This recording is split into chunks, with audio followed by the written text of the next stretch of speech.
I'm overly excited. My house is being built right behind me. Woo! This home is being built primarily by women for a single mother. To be able to assist in building my own house, wonderful. It is a week of women building. It gives them an opportunity to come out on site where they don't feel like they're being pushed aside by the men. 85% of our home buyers are single mothers, so we want to, show women building women and supporting one another. I am going to be able not only to help myself, but help my children. And it just breaks that cycle of poverty that these women are experiencing. It's all about women this week. Having a house of my own that I can actually afford. It's amazing. After a 4th of July celebration with his family on the boat, York County resident Rick Moberg planned to do a little yard work. This was the rake I was using. He parked his golf cart at the end of his long, windy private drive and flipped his caution light on. As a safety measure, I installed a flashing light on the back of the golf cart so that we're extremely visible. But that light didn't stop what was about to happen. I had gone down with my rake to rake up some of the gravel on the edge of the ditch to bring it up towards the road. When I pulled up, I felt an impact on a car which slammed into my side and then flipped me into the ditch, and I landed on my back.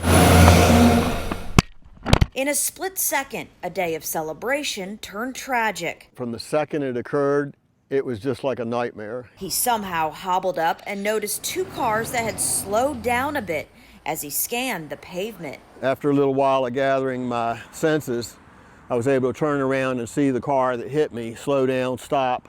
Another car pulled up and stopped and got out of the car, but then he walked towards the car that hit me, and the car took off. Not 1, but 2 cars he captured on security camera. He believes this tan sedan was the one that hit him, leaving him helpless. Where's humanity these days?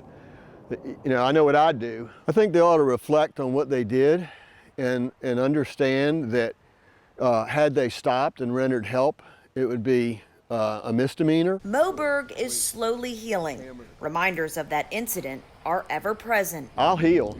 I'm thankful to the Lord that bruises go away, cuts go away, but I'm gonna think about this for a good while. Ever since this happened, it's been difficult sleeping because the reality of it is I probably came within an inch or two of losing my life. In Yorktown, Chelsea Donovan, News 3.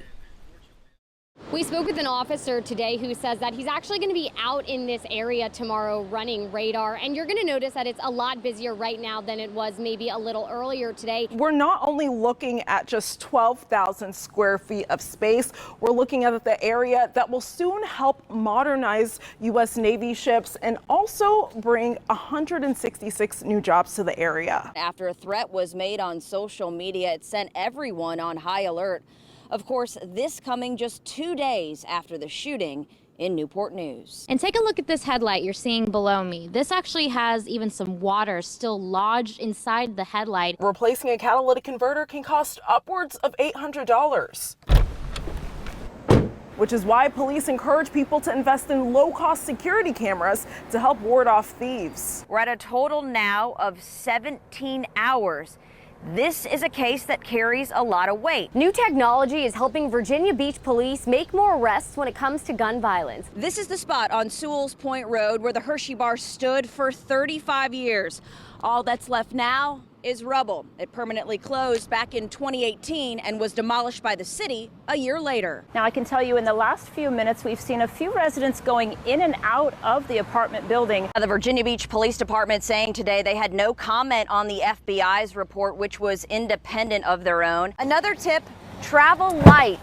Extra weight in the car creates drag on the engine, thus consuming extra gas. So be sure to remove extra items from your trunk. In the meantime, they're asking people to stay in the streets, stay peaceful, and continue to uplift Brown's name. The robot is linked to ODU's online ticketing system where users can reserve a time slot to operate, Gordon. It's $15 for the general public with discounts for ODU students and staff.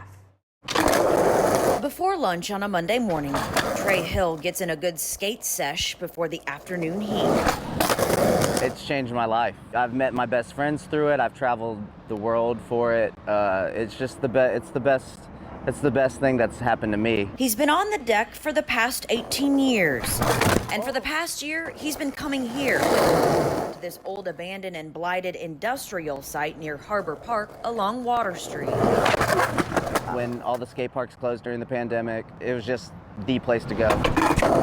With all the city's skate parks closed due to COVID, this unsanctioned build-it-yourself site was grinding.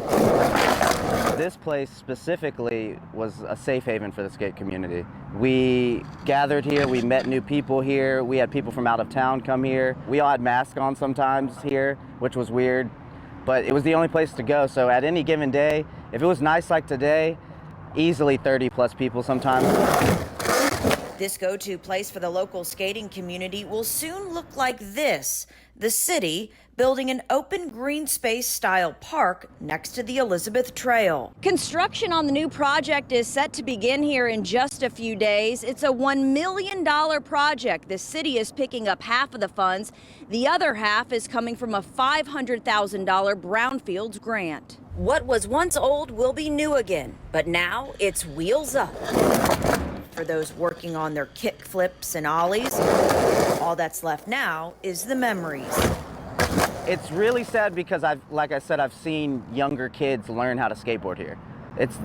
They know this as like one of their first places they've ever skated. In Norfolk, Chelsea Donovan, News 3. Christine Bonavita's heart is exploding this Valentine's Day. It's revived my hope and my sense of love. For over a month, her heart has mended. I wanted to find a home for my rings, and I found them. The newly divorced Norfolk mom decided to play the role of Cupid. I could not have even, in my wildest dreams, believed that this would come to be as is. At the beginning of the year, she decided to give, no strings attached, her wedding rings away to a couple overcoming adversities and in need of a little sparkle during these dark times. Every single person that writes in deserves it. After News 3 shared her story in January, her act of kindness went viral. Other people even donated their gems, and then her inbox exploded. At this point, they're in the thousands. Couples from Nigeria, South Korea, Kazakhstan, Russia, Japan, they all shared their love stories. But one submission shook her. Dear Christine, my name is Melissa McCann. My fiance, Jordan Orr, and I are from the small town of Whitby, Ontario, Canada. Jordan was born with cystic fibrosis, a fatal and incurable lung disease. He only has about 10 years to live. When I was 12, I got diagnosed with ulcerative colitis. A young couple from Canada, both extremely ill, captured her heart. They take the positive out of anything instead of a laundry list of all the things that can go wrong in life. COVID gave us time together. Time is priceless. COVID gave us the time and energy to live. I would like to use the money saved from buying rings and put it towards our short little life together. I hope they're excited and they're probably nervous. Christine prepares to surprise the couple on this holiday of love. I do need to let you guys know something. I would love to, if you would accept my rings. No way. Really? A heartfelt gift for the perfect pair. This is awesome. Like, who would have thought? I woke up this morning, I put in a pot roast. We're gonna have a nice dinner. The cherry on top. This is amazing. Yeah. I don't have enough money to really get a ring or get her anything that she deserves. It's not about money. It's not about anything. It's about love. And you guys clearly have it for each other. Diamonds that will now shine 1,000 miles away with a sentimental message scrawled inside. Past, present, future. Presently, I'm giving them away, and the future is with them with these rings. And I wish them wellness and happiness. Now these rings are theirs, and it's their story. In Norfolk, Chelsea Donovan, News 3.